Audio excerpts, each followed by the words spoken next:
Well, amid escalating tensions with the US, Russia and Venezuela are cozying up. President Putin has signed a document elevating Moscow's strategic partnership with Caracas. In fact, this agreement initiated by Russia not only strengthens bilateral cooperation between the two nations in political and economic spheres, but also energy, mineral extraction, transport and communications, and more importantly, in security and counter-terrorism aspects. The agreement empowers both Russia and Venezuela to fight against unilateral sanctions. This brings both nations together as they both face U.S. sanctions. A number of Russian companies have already entered the Venezuelan energy sector through Russian giant Rosneft that has been recently sanctioned by U.S. And Venezuela's state-owned oil and gas company, which is the PDVSA, sanctioned by the U.S., is now working with Russian oil companies in the field of personnel training. Moscow supplies to Venezuela industrial equipment, automobiles, pulp, fertilizers and other chemical products, and in turn buys items such as rum, fruit, coca and as well as marble and granite. Now, so has the ratification of Russia-Venezuela strategic ties also solidified their military cooperation? Although Venezuela has significant reserves of modern Russian-made weapons, the legislation does not allow the possibility of deploying foreign military bases in the country. Secondly, the new treaty is not similar to Russia's defense pact with North Korea, which states that if there is a direct threat of armed intervention, the parties will immediately begin negotiations on joint actions.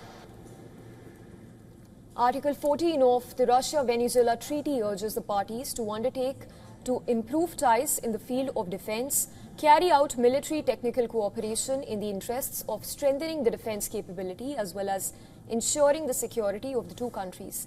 Now, the strategic elevation between the two countries comes at the backdrop of Venezuela's soaring tensions with the U.S. On Sunday, the U.S.'s Gravely, a guided missile destroyer, docked in the Trinidadian capital, Port of Spain, on the 4-day visit. The U.S. warship will hold drills with the Trinidad and Tobago Defense Force. Venezuela has called the move a military provocation conducted by the CIA.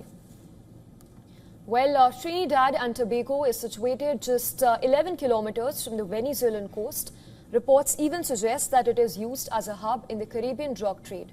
Trinidad and Tobago has itself been caught up in the U.S. campaign of strikes on suspected drug boats. The ship's arrival comes amid a mounting military campaign by U.S. President Donald Trump against alleged drug traffickers in Latin America, which has largely targeted Venezuelans and so far been limited to deadly strikes in international waters. Venezuelan President Nicolas Maduro has repeatedly claimed that the South American country is well armed with Russian weapons.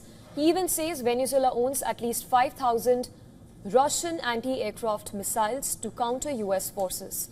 Venezuela has Russian-made IGLAS short-range missiles that form a key component of the country's air defense network.